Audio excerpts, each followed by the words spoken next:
નમસ્કાર, આપ જોઈ રહ્યા છો સ્પાર્ક ટુડે ન્યૂઝ। જૂનાગઢ માંગરોળના રહીજ ગામે તાલુકા કક્ષાનું વિજ્ઞાન ગણિત પર્યાવરણ પ્રદર્શન મેળો યોજાયો હતો। 140 વિદ્યાર્થીઓ દ્વારા 5 વિભાગમાં 70 જેટલી કૃતિઓ રજૂ કરાઈ હતી।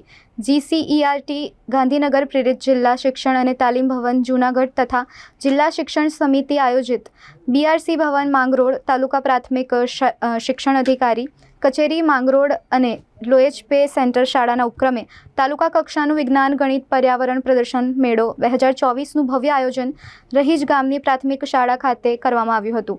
આ કાર્યક્રમના પ્રારંભે ધારાસભ્ય ભગવાનજીભાઈ કરગઠિયા, મામલતદાર રાજેશભાઈ પરમાર સહિત અધિકારીઓ અગ્રણીઓ હસ્તે દીપ પ્રાગટ્ય કરીને પ્રદર્શનની પ્રારંભ કરવામાં આવ્યો હતો।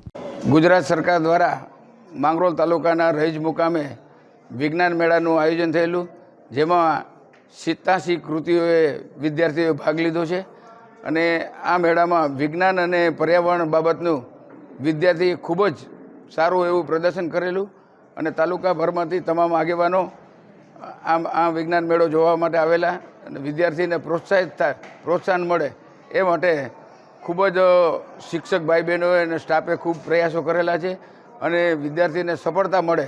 અને એક કૃતિ મને એવી પણ લાગી છે કે જે મોરબી હોનારત થઈ એ પ્રકારનો એક બ્રિજ બનાવવામાં આવ્યો, ઓટોમેટિક બ્રિજ। જો એ સરકાર એને ધ્યાનમાં લે તો વિદ્યાર્થીને ખૂબ જ પ્રોત્સાહન મળે ને ભવિષ્યમાં આવા બ્રિજ ઉપર ક્યાંય અકસ્માત ન થાય એ પ્રકારની કૃતિ રજૂ કરી છે, એને હું સરકારમાં પણ રજૂઆત કરવાનો છું। GCERT ગાંધીનગર, જિલ્લા શિક્ષણ તાલીમ ભવન અને જિલ્લા શિક્ષણ સમિતિ જૂનાગઢ આયોજિત માંગરોળ તાલુકાના બ્લોક કક્ષાના વિજ્ઞાન ગણિત પર્યાવરણ પ્રદર્શન 2024 અંતર્ગત લોએજ પે સેન્ટરના નેજા હેઠળ યજમાન હેઠળ આજે આ રહીજ પ્રાથમિક શાળા અને રહીજ ગામના મુકામે આજે આ પ્રદર્શન છે યોજવામાં આવ્યું। આજના આ પ્રદર્શનમાં માનનીય ધારાસભ્યશ્રી અને તાલુકાના આગેવાનશ્રીઓ અને તમામ અધિકારીગણ છે ઉપસ્થિત રહ્યા।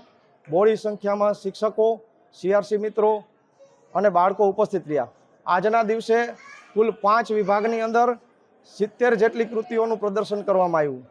દરેક કૃતિની અંદર 14, દરેક વિભાગમાં 14 કૃતિઓ, એમ 5 વિભાગની કુલ 70 કૃતિઓનું પ્રદર્શન આજે યોજવામાં આવ્યું। આ સાથે 140 બાળકોએ ભાગ લીધો છે અને તેના માર્ગદર્શક તરીકે 70 જેટલા શિક્ષકોએ ભાગ લીધો છે। આ સાથે બહોળી સંખ્યામાં શિક્ષકો પોતાના બાળકોને લઈ અને મુલાકાતી તરીકે અહીં પધાર્યા છે અને લગભગ 500 થી 700 જેટલા બાળકોએ આ નિહાળવાનો લાભ પણ લીધો છે। આ ઉપરાંત આગેવાનો, તમામ ગ્રામજનોએ પણ આ પ્રદર્શન નિહાળવા માટે સારી એવી તત્પરતા બતાવી છે।